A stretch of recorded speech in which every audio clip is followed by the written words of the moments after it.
Boa tarde para todos. Eu sou o Lino Avelino Benza e, como cidadão nacional angolano, eu não fico fora da realidade que vive o país.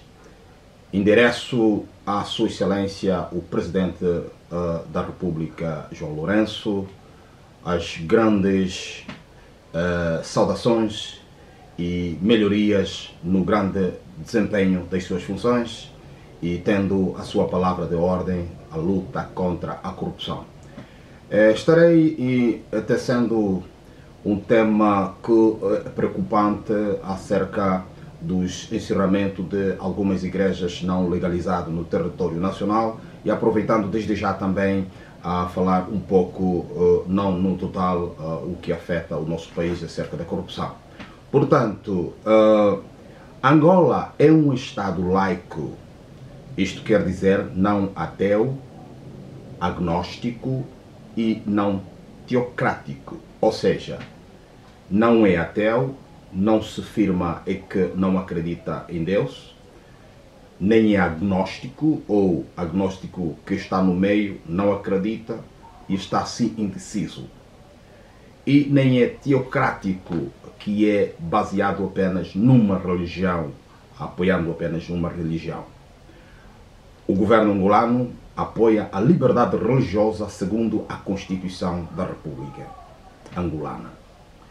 A igreja não foi constituída pelo Estado angolano, a igreja foi constituída por Jesus Cristo há mais de 2000 anos para influenciar positivamente a sociedade no que tange o aspecto espiritual e não só o aspecto social. Entendo claramente que o governo angolano não está fora de alguma realidade que existe com a proliferação de várias seitas religiosas, várias igrejas, que através da influência da imigração e imigração, muitos têm colocado várias igrejas e outras seitas que realmente têm, dizia assim o presidente João Lourenço, numa sua abordagem falando das igrejas não legalizadas, de que muitas delas têm manchado o bom nome de Deus. Parabéns, porque reconhece a existência de Deus Todo-Poderoso.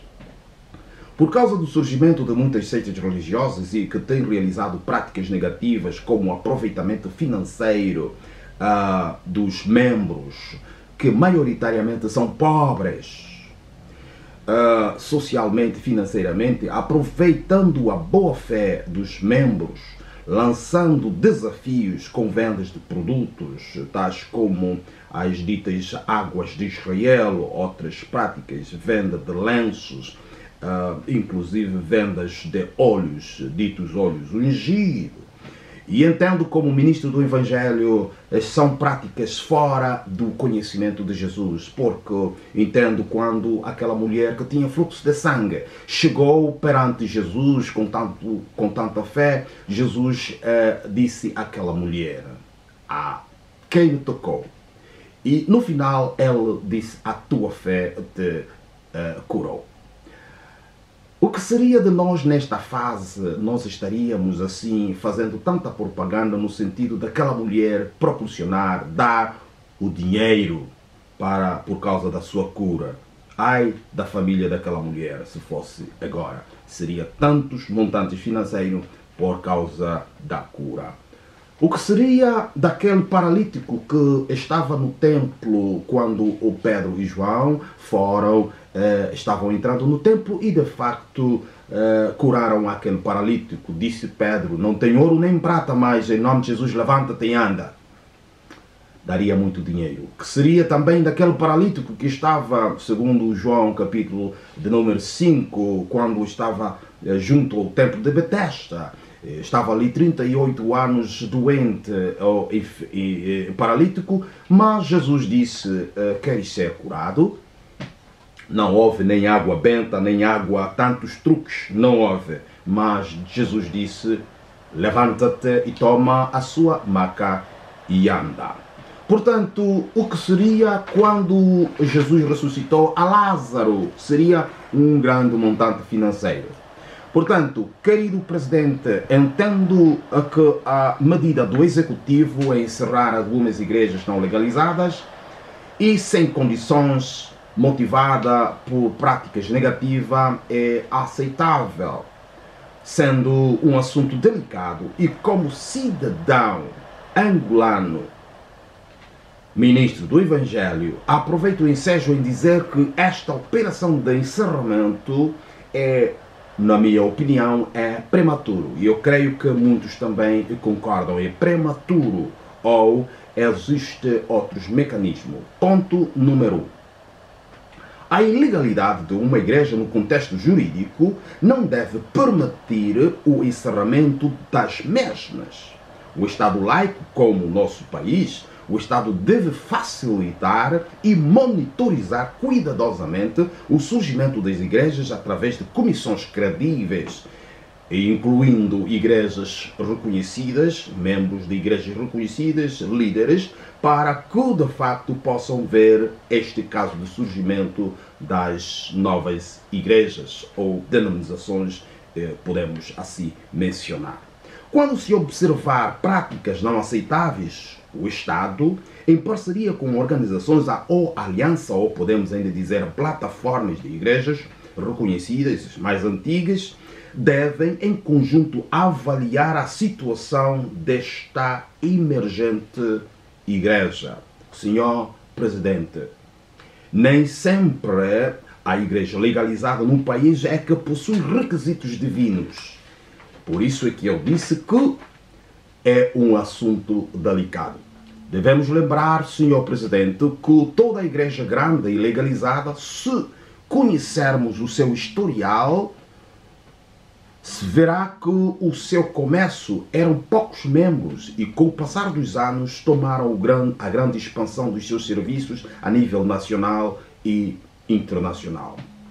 Como cidadão angolano, em 1996 até 1998, fui transferido nas Nações Unidas, trabalhando na província do Cuando Cubango, Menongue, que muitos dizem terra do fim do mundo, mas não é. E lá, durante 2 anos, exercendo os serviços seculares na ajuda humanitária, também tive a oportunidade de começar uma igreja que já estava legalizado, mas na cidade de Menongue.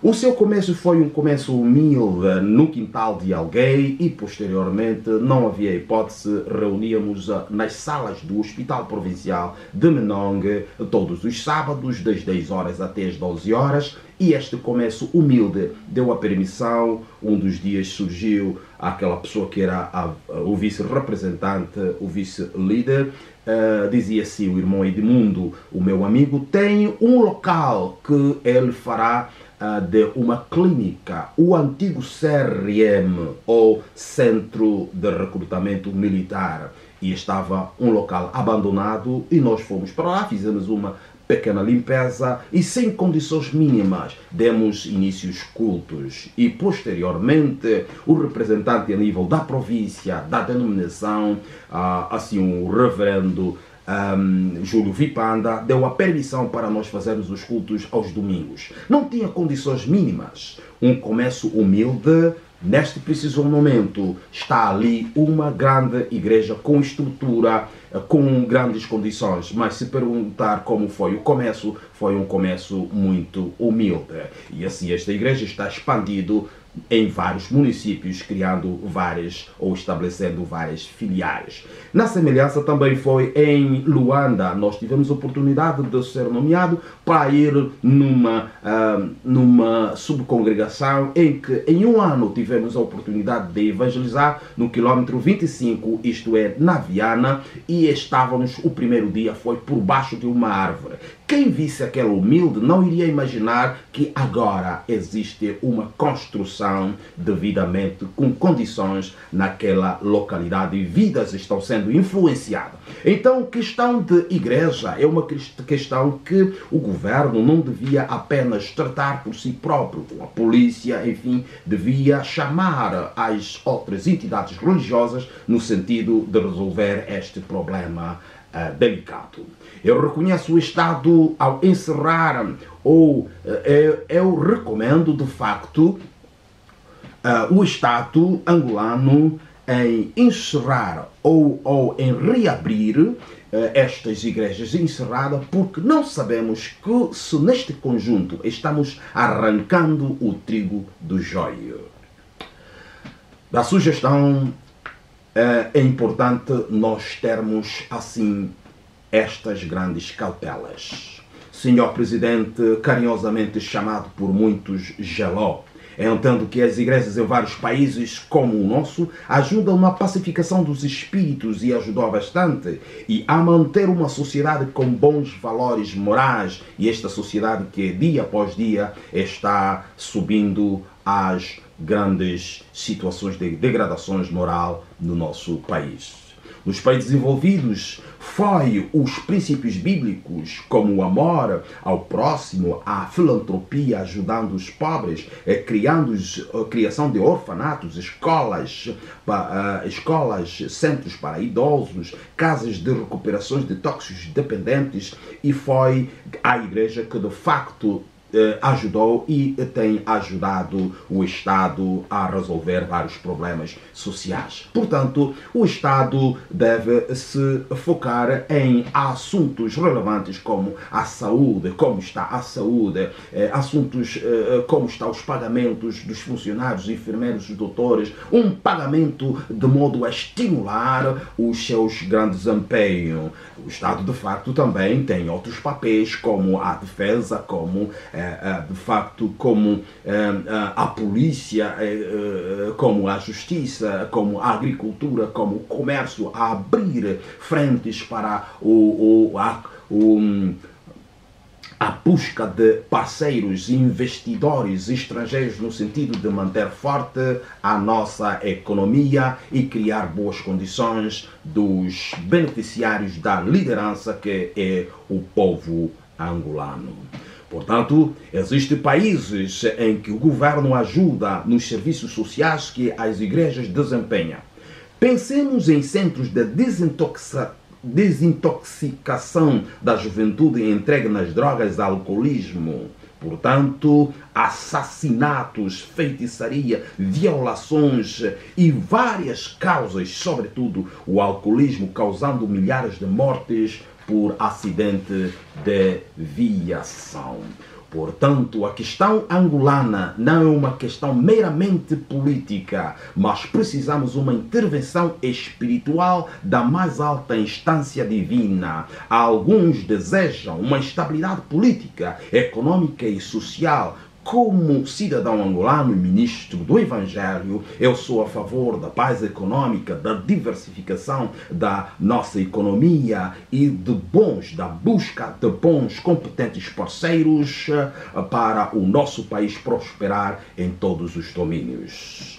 Chamemos Deus no centro das nossas atenções, da atenção do governo. E quando nos ministérios, no parlamento angolano, estiver aberto para uma oração de 3, 5 minutos, Deus estará presente nos nossos problemas e podemos aprender com a situação que houve em Fiji e podemos aprender também como assim foi constituído os Estados Unidos da América, com base nas leis de Deus, onde de facto nós podemos ver no céu dinheiro que tem grande impacto internacional. O dólar está lá escrito "In God we trust".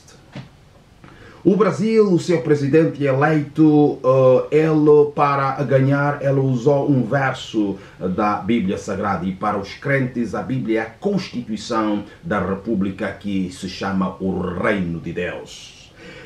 Está escrito em João capítulo 8, versículo de número 32. Disse assim Jesus: "E conhecereis a verdade, e a verdade vos libertará". De facto, o senhor presidente João Lourenço está aplicando a verdade para combater a corrupção, que é um câncer que enferma a nossa sociedade.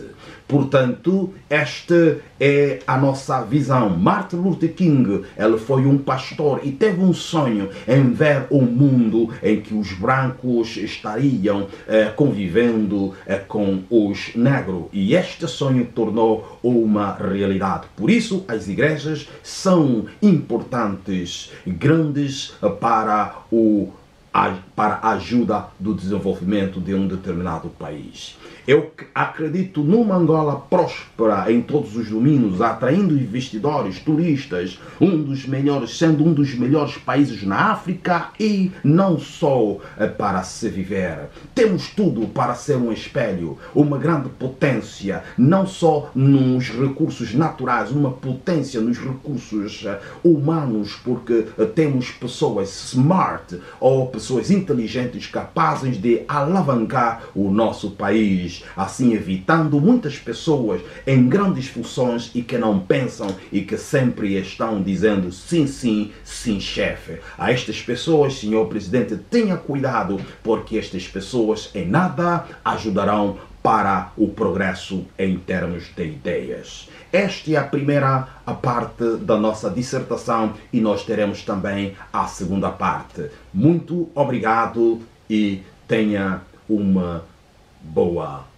tarde. Vê a segunda edição. Obrigado.